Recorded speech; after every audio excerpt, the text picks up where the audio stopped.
And thank you. Can you hear me? Is this on? No? Okay, great. It's on. Thank you, David, for inviting me. It's great to be here. It's great to see a lot of familiar faces as well. I think I counted 4 or 5 people who worked with me at other companies in this room, which is always great to see. So my name's Russ. I'm the head of sales for new products at Google. So what we are doing at Google is building out line of business SaaS apps and taking those to market. The very first product we brought to market is called Hire, which is a recruiting application that ties into the front end of Google.com, which is Google for Jobs, as well as some really interesting, innovative APIs. So I've been here in the Valley for about 18 years. Over that period of time, I've seen things come and go in terms of sales development. It was really hot, then it was kind of cold, and now it's pretty much all the rage again. What I'd like to talk with you all about today really is how can we as a community really justify the existence of sales development within our organizations. And I'm saying this as someone who is a practitioner. This morning I actually made some cold calls myself and I booked a couple of demos, as I'm sure a couple of my former team members will attest to. But also as someone who has just gone through this experience at Google, very large company, not necessarily known for hard-hitting outbound cold calling, right? Great marketing machine, great products. And so we're at a point where we needed to make a decision. Do we scale up a sales development team? And so what I want to talk with you about are some of the learnings that came out of that experience, as well as an experience that I recently went through in the UK as I was doing some consulting for a Sequoia-backed company called PatSnap. So I'm going to try to break this into 3 different sections: above the funnel, top of the funnel, and bottom of the funnel. And because I have a very short period of time with you today, I'm probably going to breeze through a lot of this, and I'll leave some time for questions at the end. So what are we really trying to do? As an artisan, as a blacksmith, what you're trying to do is really kind of hammer out an ingot and turn it into something that's usable. But what we're all trying to do in many of our organizations is scale out a function that can be justifiable, that has an ROI and hard metrics tied to it. So going from really a blacksmith to Iron Man, that's what we're trying to do at Google. And the expectations at Google are very, very high. Like, Google does not launch a product that only is going to get to $2 million in ARR in the first year. They launch products that can get to $20, $40, $50 million in year 1. So the first question we have to ask ourselves is, what does good look like? In our sales development organizations, what exactly are we striving for? And if your answer to that is it's a certain amount of pipeline, a certain amount of close won attributed back to the SDR or marketing engine, you probably are missing the point. So one of the things that we recently went through at Google is asking ourselves the question, if we were to scale out this function, what is the ROI or the investment criteria for making this investment? Right? Just as any financial analyst would do. So let me just give you a theoretical or a hypothetical example here. Let's just say we have 10 SDRs and it costs us roughly $7,500 per month, all up, all in for those SDRs per SDR. What do we think we can realistically achieve by having those 10 SDRs? And so very similar mathematics that you probably go through at your own companies, which is to say, like, how many calls do we need to make? How many emails? What's our hypothetical conversion rate on call to conversation, conversation to demo? What's our win rate at the bottom of the funnel? And so what you have to do is make sure if 2.5 or 2.56 ROI is a good number to you, make sure that all of your leadership is buying into that. Because you shouldn't go into building out or scaling a sales development team without a common understanding of what an acceptable investment criteria is. Right? And so that kind of gets me to some of the assumptions that we made at Google, and maybe you could be making as well at your companies, which is, like, with what we're going after companies that have kind of medium level complexity in the sales cycle, where the average deal size is greater than $5K per year, but we're not talking about like $1 million ACV deals, because anything that's less than $5K is probably going to be a marketing play. It's going to be lead gen using marketing automation and some other stuff there. We also assume that, hey, we're going to have some limited resources. There's going to be some constraints here. Even at Google, believe it or not, we are inbound constrained. We don't get a ton of inbound leads coming in at Google. So we still have to go outbound.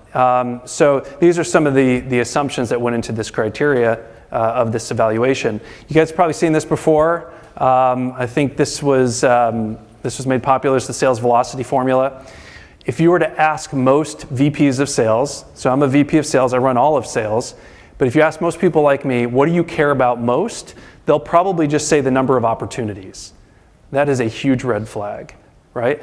You as a sales development leader need to care about this whole frickin' thing. Like if you're only caring about the number of opportunities and you're not in the conversation about win rate, there's going to be a disconnect, right?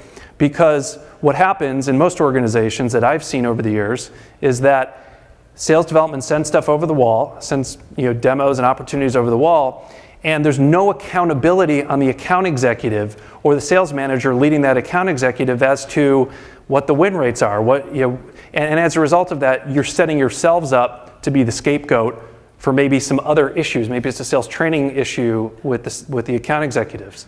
I don't know, but you need to own this whole thing, right? So if you want to be in those conversations with your co-founder, with your EVP of sales, you need to be able to come to the table and have these conversations.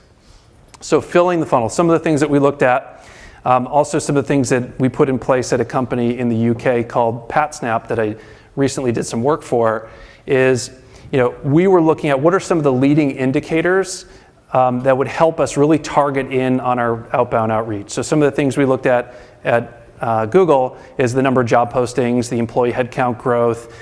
We look at fiscal year ends, so we try to time our outreach. One of the things that's really interesting about what we do at Google is that we kind of know when anyone uses one of our competitors' products, and we know when they probably signed up for them because we use great services from Discover.org and Datanyze. And you really have to instrument your outreach on the basis of when is the best time to reach out to them. And this may sound like obvious to everyone here, but surprisingly in most companies it's not instrumented well. Incentive alignment between sales and marketing. I loved what I heard up here in the panel because marketing really needs to own an opportunity commit, not just a lead or MQL commit. So I was really pleased to hear that. And as far as research is concerned, I'll show you a slide next that really underscores this point. There's no reason why you should have an $80,000 a year sales development rep basically doing work that's $5 an hour work. Why should they be doing web research? Just doesn't make any sense. So an example of that is right here. So in the UK, I was at a company called PatSnap doing a 6-month consulting project. And we had a total of 30 sales development reps when I started. All of them were doing full cycle sales development. They were finding the leads, they were pitching them. And what I said is, let's just strip that out because we're paying you roughly the equivalent of $80,000 a year per rep to do this type of work. What if we were just to hire a bunch of people on Upwork and give them tasks? So in an afternoon, we hired 5 people on Upwork. They're doing research, and you can see the difference here in terms of cost per lead source. It's 15 cents versus having an SDR do it. It was like $6.50. So it's really the opportunity cost. Like you're crowding out the valuable time that they should be spending. There's only so many hours in the day, and you want them making calls and sending emails. But if they're just researching all day, and look, I get it. You're going to hear a lot of the same types of excuses. Well, yeah, I care about quality over quantity. Who here has heard that? Right? I mean, this happens all the time.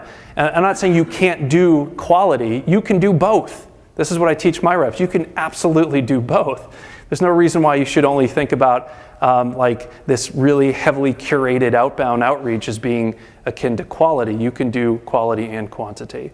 So some of the measurements that we look at, of course, activity levels, conversations. We implemented InsideSales.com at PatSnap, and we saw 36% improvement in our call to conversation rates.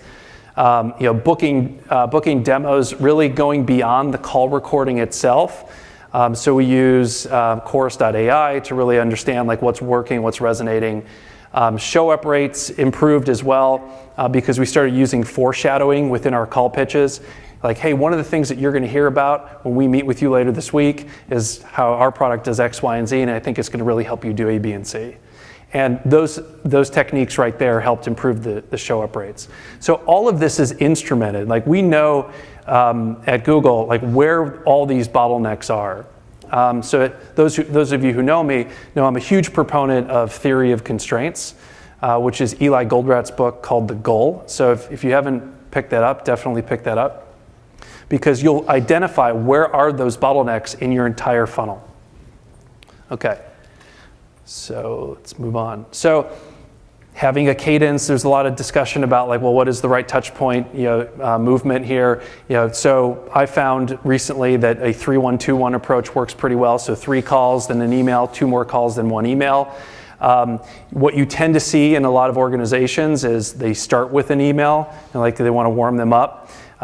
What we found is there's quite a bit of interpolation in here in this data. So, by the time that you call them and leave the 3rd voicemail, they're probably sick and tired of hearing from you. So if you send them an email, they're probably going to respond to you. And if you just sent them an email at the beginning, they probably wouldn't have responded to you to begin with. So we did this experiment at PatSnap, and this was really interesting. So I had 1 month to work with here. I had 7 SDRs who were just activity driven, and I had 17 who were non-activity driven. And what you can see here is the ones that were activity driven booked 170 demos, which roughly translated to 24. And what I mean by activity driven is their comp plans were 1/3 dependent upon the number of activities that they did on a monthly basis. The other SDRs, 17 of them, had a comp plan that was just based upon a combination of revenue and pipeline. And what we found is when you actually incentivize the behaviors that that directly relate to the number of opportunities that are going to be set up, you actually generate a lot more pipeline, a lot more revenue. And of course, you get back to the quality versus quantity discussion. So the pushback we got, hey, no one answers the phone. Why should I be making calls? Why don't I just send emails? These are things that we all hear as practitioners. Those people who were activity-based, they were all leaving voicemails. And so the common pushback you get is like, well, hey, no one calls me back. Why am I leaving voicemails? And I'll show you on the next slide exactly why we leave voicemails. And then you would hear from leadership. So I reported the co-founder of the company on this project. And his belief is why would you comp them for something that's in their job description? Right? This happens all the time. You hear this in a lot of companies. These are people who don't yet fully understand the psyche of a sales rep. It's your job to educate them. The psyche of a sales rep is such that if you tell them all I care about is the end goal, they'll have 1,000 different ways of trying to get to that end goal. And what you want to do is be much more prescriptive. Like, look, we know how to get to that end goal because we've used scientific methods to study exactly what it takes to get to that level of output. Okay, all right, so I think I'm going to have to flip through this pretty quickly because there's a lot to get through. So one of the things we just did at Google is we looked at what's the theoretical throughput or capacity for the account executive part of the organization. So if you're running a sales development program and you don't know what the capacity is for all your AEs, so if you have 10 AEs, how many demos can they realistically run on a weekly basis? So we used a model that's a capacity-based model. So we looked at how many hours does it take to research and run a demo and do the follow-up and send the proposals and all that kind of stuff. And the projections that you make in terms of the amount of pipeline that you can develop as a sales development org should not supersede the capacity of the org. Because if it does, you're setting yourself up for failure, right? So if you have 10 AEs and they can realistically only run 200 meetings in a week, but your expectation implicitly is to deliver 400 because 400 is what it's going to take to get to 2 million in pipeline or whatever the number is, you're going to fail. So you've got to make sure that you own this and you sit down with the sales leadership at your companies and you say, let's just break this out. How long does it take for an account executive to work an opportunity? And you work backwards into the number of opportunities you need to provide over to them based upon that constraint. So you need to be able to answer these questions like, hey, what's a quality meeting? If you don't know what a quality meeting really is, don't leave it up to the account executive to dictate to you what that quality meeting is. Because to an account executive, someone like myself who has sold for so many years, if that deal didn't close on the first meeting, that was not a quality meeting. And that's not fair. It's just not fair. But that's when you're in the trenches and you're running demos, you're losing 80% of the time as an account executive. You're looking for reasons to make excuses as to why you're not hitting your number. So you need to make sure that there's a common understanding of what a quality meeting consists of. All right, I'm going to skip through this. So as with pretty much everything that we all do, it really all does depend. So, I've run outbound programs, I've run large sales teams, and, people always ask me questions like, well, I've got a $2,000 ACV. Can I build an outbound sales development team? It really just depends. Well, where are you going to put those people? How are you going to handle lead research? The efficiency of that program really depends on several factors, right? So you read a lot of stuff on, whether it's on LinkedIn that people post, and it's not a binary A-B situation, right? So it always depends. So in closing, ask yourself, is your goal really just demos? Is it pipeline or is it revenue? I really encourage all of you to try to take the lead in getting this cross-functional buy-in, marketing, sales leadership. And I hope actually today, one of the things I was thinking about as I was hearing some people talk is that there's this discussion about sales development in sales and someone that's in sales development getting promoted into sales. Why don't we just say sales development is sales? I don't really understand that, right? So it's partly because it's looked upon in many organizations as being like an entry level, like rite of passage, something that you just need to slog through for a year or two, and then you earn the right to actually do the important work. And that's crap. We need to transcend beyond that. So the future of sales development really is data, insights, understanding the behavior of reps, and using all of those insights in order to inform your projections and getting buy-in at a leadership level. And with data, some of the things that you can do is gain that mutually accountable kind of quality control. So when you pass something off to account executives, there's a common understanding of like what a good opportunity looks like. Really pay attention to that baton pass. I see this happening all too often in companies where something is thrown over the wall and there's no real metrics as to like what the expectation is from the account executive to close those deals. And then lastly, I hope that we can all as a community kind of squash this notion that sales development is like this junior role. It's very condescending, it's very patronizing, and I think it comes from sales leaders who they themselves aren't on the phones and don't know what it's like. And there's a reason why every day I go into the office, and I've got a pretty large team and big responsibility at Google, I still make cold calls. Every frickin' day. This morning I was in there at 7 o'clock, I was making calls, right? And look, I've never pretended to be like the most likable person or like the best leader, but almost no one ever quits me. They never quit me. And the reason why is because they know that I'm not going to lead them astray. I'm going to be right alongside them. I'm not going to be making 60 calls a day, but they're going to know that I'm not above it. Right? The minute that you think that you've graduated, whether you're an SDR and you're now an AE, or you're a leader and you're now a VP, you've lost. You've lost the hearts and minds of your people, and that's what's most important. We talk a lot about like how do you retain people, how do you give people career progression within sales development, and a lot of it just stems back to like, are you willing to do the same work that you're asking your people to do? That's it. So again, my name is Russ Hearl, and I'm with Google, and thank you for your time. I'll take any questions.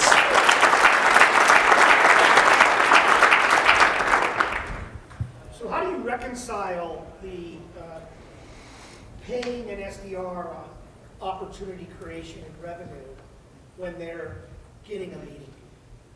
Okay, they're not going deep qualification, right? They're counting on an account executive being amazing. Yeah. Right? And we all know the account executives believe they are amazing. Mm-hmm. How do you reconcile that? I mean, that's always my mental challenge is I can't pay somebody on somebody else's work. Right. So what do you become? You become the lead cop. Right. Right? And I always tell my team, I say, no, you cannot control it. but how can you influence it? What is that conversation you're having with that AE? How do you finesse that? How do you keep them honest? How do you stay on them without becoming their enemy? Well, I think it goes back to what Henry mentioned earlier today, which is if you have this tight alignment where there's this feedback loop in place, then at least it minimizes some of the misunderstandings that take place when you hand over what you thought as an SDR is a great opportunity, and the account executive was like, no, that was crap. So I think it really just comes back to communication between the groups and setting up weekly office hours. So if you're a sales development leader, there should be weekly office hours where all the account executives can come in, because a lot of times it's just a matter of being heard. And so as far as the payment piece of it, like I like to do, I like having kicker bonuses on revenue. I just don't like making it like the primary way that a sales development rep is evaluated. I think it's nice to get that additional bonus. The question in my mind is always, does that additional bonus really drive the behavior that is directly aligned to finding more opportunities? It's questionable, to be honest with you. Very questionable, because you're like the sales development, I use the analogy of running like a 4x400, 4x100 foot race. The SDR is running the first 100, maybe 200 meters of that foot race. They're passing off the baton. Like if that next guy drops the baton 50 meters from the finish line, is that the SDR's fault? I mean, I'm not looking to place blame here, but I'm saying like you should incent them on things that actually drive behavior that you know is directly related to the output. But unfortunately, a lot of old school sales leaders are like, I only care about revenue. And unfortunately, like a sales development rep is kind of far away from that, right? Other questions? What is the difference between activity-driven and non-activity-driven? Yeah, that's a great question. So an activity-driven person is someone whose compensation on a monthly basis is tied to the number of activities that they complete, versus non-activity, just pipeline gen or close-won opportunities. Do you get into any like disc profile or technology adoption life curve, like the psychographics of prospects and coach in that way? Yeah, we do. One of the things that we've done is kind of leveraging off of CEB's work with the challenger customer and trying to proactively identify who might be a mobilizer within an organization. And we have some signals from the web that we're able to deduce who might be the right insertion point within a company. And so we instrument that into Salesforce. But I think that's as close to psychographic as we get on the basis of what people say about you. That could be it's a much better signal than what I say about myself. So yeah, we kind of dabble in that a little bit.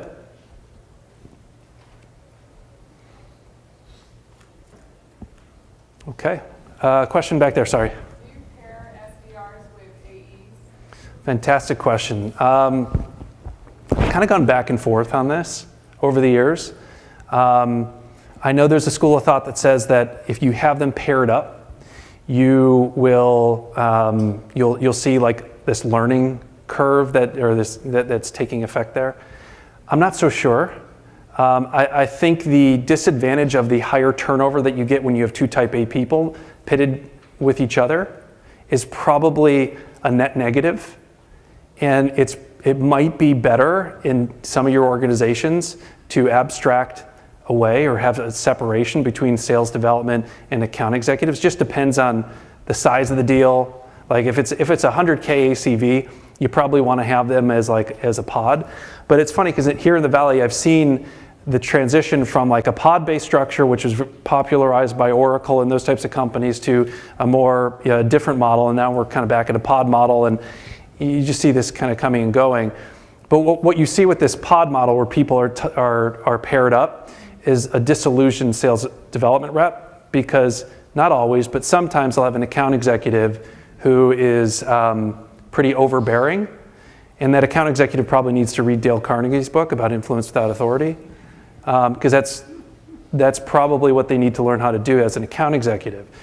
But I think we see a lot of unnecessary turnover in those organizations where they're paired up. It's really hard to keep those sales development reps engaged. In my companies, like I've always kept them separate. So it's been round robin. You know, there's definitely a feedback loop. There's office hours. So you can still have that level of communication and collaboration without kind of tying people at the hip and creating the impression that that sales development rep works for the account exec. Okay, all right, well, thank you for the time.